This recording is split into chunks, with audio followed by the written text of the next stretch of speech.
Hi everyone, my name is Shauna in case you don't know, and welcome back to another video. I am currently sick. I have con crud. I got it at Comic-Con. Con crud is basically, in case you're not familiar with the Comic-Con world, it's when you go to a Comic-Con and get sick right after. I had a really good year at Comic-Con and I am feeling so energized and happy about the con because I went to Comic-Con last year and it was like a disaster and my mental health was like really suffering, and this year felt so much better and I'm just so happy it went well. But it sucks that I got con crud, and I'm just gonna try and film this quickly and then go see if I can do something about my nausea and my throat hurting. So I read 9 books in the month of October and I don't know my star rating because I have not calculated that yet. I was so tired yesterday that I didn't have time to film this, and yesterday was also my birthday. I'm filming this on November 4th. My birthday was November 3rd. But anyways, I'm just going to talk about these 9 books really quickly, and then if you want to see the star rating, it'll be up over on my Goodreads or over on my TikTok, my BookTok in particular, because I have 2 TikToks. I don't know if I'll have the energy to film the BookTok wrap up tonight. That might be a little late. The first book that I read this month was 12 Days of Christmas by S.I. Hayes and Jay Haney. So basically, a little context behind why I read this book. I read short books when I'm behind on my reading goal to get caught up, and I saw that this one was on BookFunnel and I had it downloaded and I was like, this looks really short, and I'm reading it and I found out it was only a sample and I was like, well, this sucks. And then I saw that it was on Kindle Unlimited and my brain is like, I have to finish every book that I start, and so I discovered I still hadn't canceled my Kindle Unlimited subscription, so I ended up reading it on Kindle Unlimited. So this is a Christmas romance, sort of. Basically, Bristol and Revan were high school sweethearts. They have been together since high school, they have a kid, and things are just going really south in their home in Texas, and they are essentially looking at getting a divorce, and then Bristol's family convinces them to go up to, what state was it even? I don't even remember what state it was. One of the Midwest states. They went up to one of the Midwest states and they went up for Christmas to visit their family, and the family was basically scheming to get them back together. I did not like this one. It just did not work very well for me. I thought that there was a lot of stuff that it took way too long to fully understand what was going on because it wasn't explained well enough early on. Like, the reason why they were in talks to get a divorce wasn't explained for such a long time, and I was so confused and I didn't really understand what was going on, and it doesn't really explain the dynamics of how the two families are interconnected until a decent way into the book. So I was like really confused by that. I was like, why are both sides of the family, like Bristol's side and Revan's side, in the same house? I was like really confused by that. I also didn't like any of the relatives. I didn't really like any of the characters, but the relatives in particular were really bad because they were manipulative, especially the grandma, which, why does the grandma have her own point of view in a romance book? There shouldn't be a grandma point of view in the book, but that's a whole other thing. The relatives are really manipulative. They were trying to scheme to get the couple back together, and I felt like they cared more about the couple having more babies than about the health and the relationship of these two individuals. So yeah, I didn't really like this one. There is some like really vulgar, gross things too that happen in here that I question those choices. For example, like there was adult characters making gross comments about their relatives' teenage daughters' breasts, and I was like, no, there was no need for that to be in there. There's a weird comment about how he would have thought one of his relatives was in a harem with his mom and grandma if he didn't know better. And there was a weird sort of incest plotline, which was like a big no for me. So I didn't like this one very much, and I ended up giving it 1 out of 5 stars.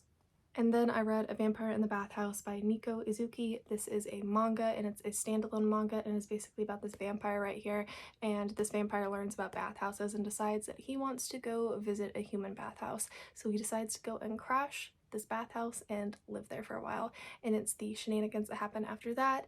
It is very BL, which I love. There is fun comedy in here. I thought the comedy was really, really cute. I love the character designs. The character designs are phenomenal. The character interactions are so, so cute.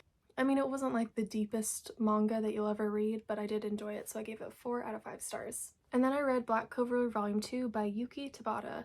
I thought the volume 2 was pretty solid. I think it's a very character-driven story, at least for me. I'm not super fond of like the plot, and I'm not super invested, especially because this series is very tropey. If you've read a lot of shonen, a lot of this will feel very familiar for you. I mean, Black Clover to me literally feels like My Hero but set in a high fantasy world. and I obviously got into my hero first. I feel like if I got into Black Clover first, I would have liked Black Clover better than my hero. I'm hopeful that at some point it will become more individualistic and rely less on tropes, but this one was very trope heavy, and I don't know. I gave it 3 stars because I like the characters, so. And then I read One Punch Man volume 15. This one's called Pulling the Strings, and it is by One, and the art is by Yuzuki Murata.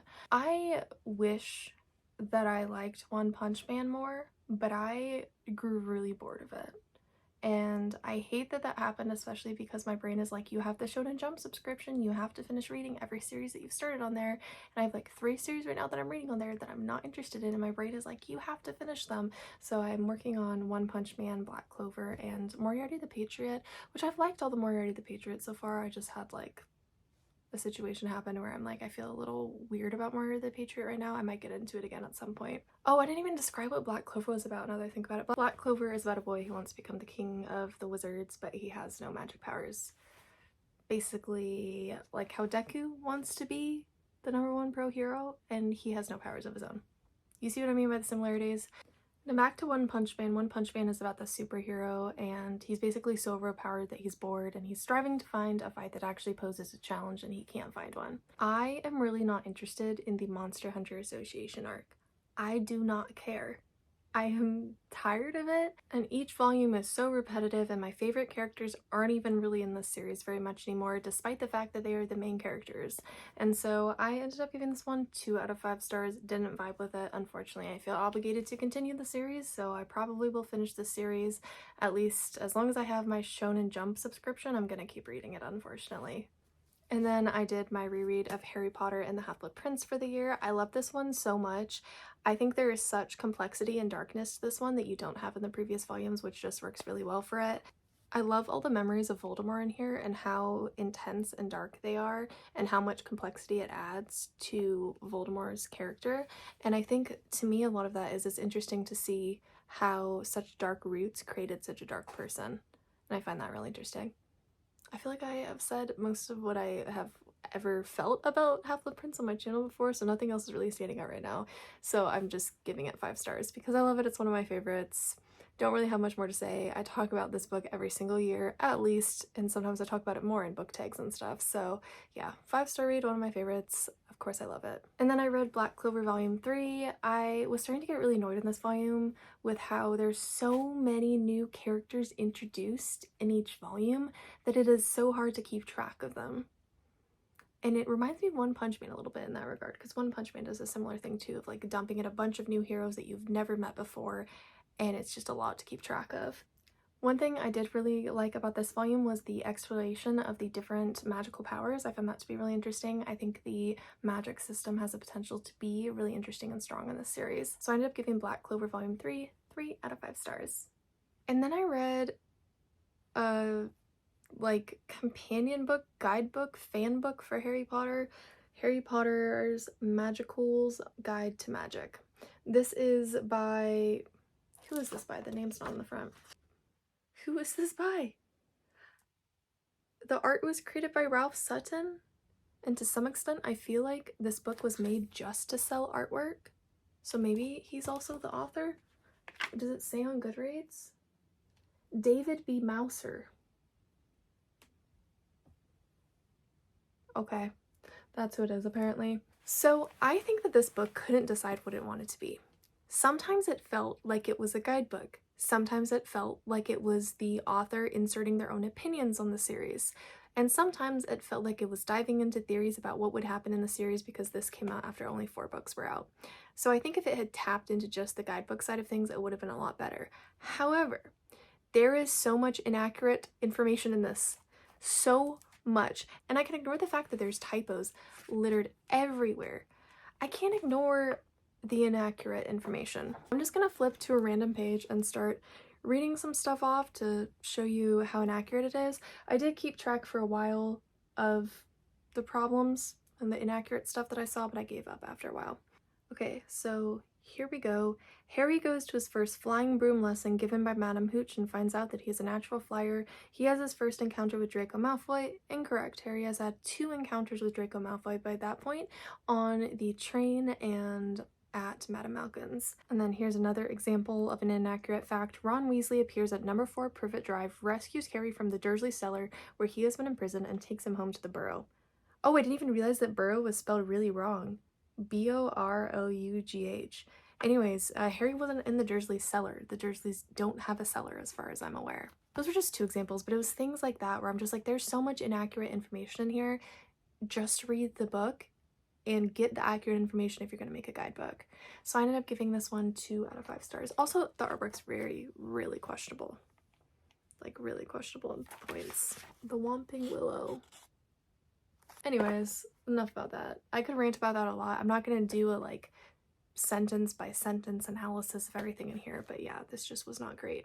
And then I read By the Book by Jasmine Guillory. I have a video coming out soonish whenever I finish filming it. And in that video, I'm going to go really thoroughly into my thoughts on this, so I'm only going to cover this briefly. This is basically about this girl here, and she works at a publishing company, and this guy here is a celebrity, and he is trying to publish a memoir. He got a book deal, but he isn't following through with his part of the bargain. She overhears her boss complaining that he isn't following through with the part of the bargain, and she's already out in California for a business trip, and so she decides to offer to go see him and to go convince him to work on the book. And he convinces her to stay at his house, and it is Beauty and the Beast retelling. It's a retelling, so you can sort of tell who's who. You can see the whole like in prison in the house thing.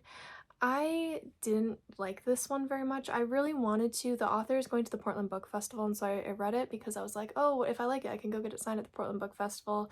I didn't like it. Now, the series is like individual standalone books written by different authors, so I could technically read the rest of the series and I might give it a try, but I don't know. I honestly don't know. Basically, there's a lot I didn't like about this. I'm not going to go into everything here. I just didn't vibe with the writing style. It felt very juvenile to me. I thought that the parts where she was sort of talking to him about his problems was very like scripted. Like, it felt like scripted therapy. It didn't feel natural. I felt like the conversations where she's tutoring him in writing felt very scripted as well. Like, I took a writing tutoring class. I'm certified as a writing tutor at my school, and it felt very much like they were just taking the examples of what a writing tutor session should look like and just plugging it into this book, so it just didn't work for me. A lot of other problems too, but that's all I'm really going to get into for right now, because you'll have to watch my vlog with this book to find out more about my thoughts on this book. Oh, and I give it 2 out of 5 stars.